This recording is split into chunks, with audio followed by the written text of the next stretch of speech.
Paradise Police 911. We got a big fire. Oh, it's huge. We knew that a devastating fire could occur, and we'd always prepared for it in a lot of different ways, but we never saw anything along the lines of the devastation that the campfire created. I'm on the end of Dreher Drive in Paradise on the West Branch. The fire has come over the top of Sawmill Peak. There was fire on all sides. Wherever you looked, there was going to be fire.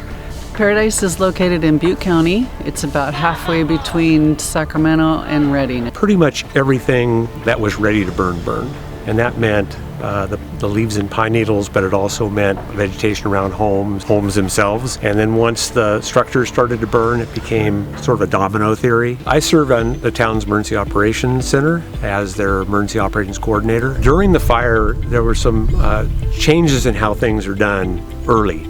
And what I mean by that is that the firefighting force announced on the radio clearly that they're not fighting the fire, they're just getting people out. The roads were so crowded and people were sitting in their cars for 2 and 3 and 4 hours. Places like the park that we're in right now served as a spontaneous, safe refuge area for people.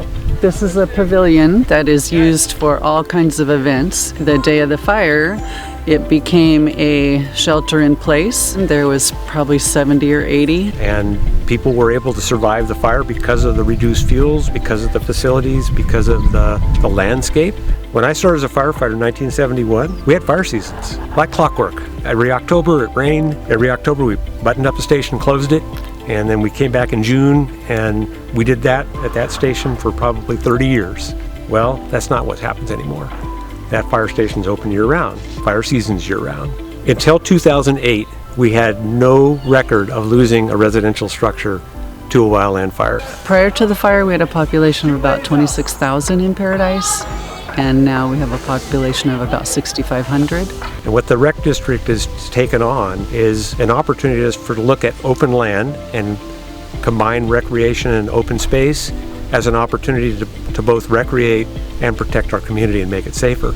I see the fire as great catastrophe brings great opportunity. Defensible space instead of around a single home, what's that defensible space look like on a landscape scale? And that puts you in a different place as far as what those solutions might be. We have different visions that we've laid out here. One is a buffer, but we know in reality it's going to be discontinuous. And so maybe instead of a buffer around the town of Paradise, it's a string of pearls, clumps of land that can be managed on a sufficient scale.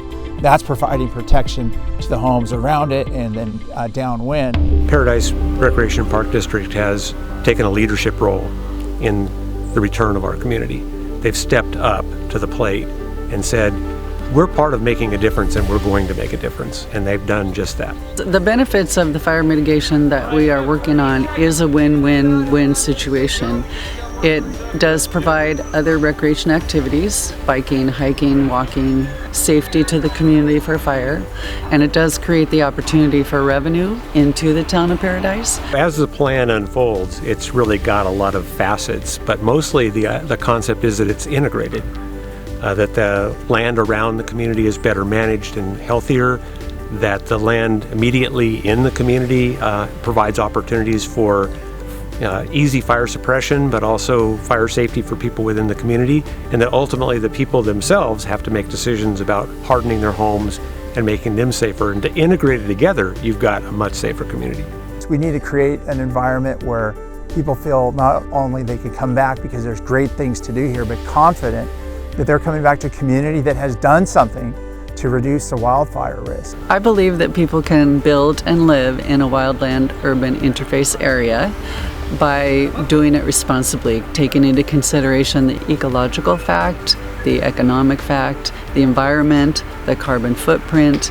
It takes an education, but I believe that people can do it and live there very comfortably, safely, and responsibly. The future of a community is really going to be their willingness to embrace the fact that every single individual is part of the solution.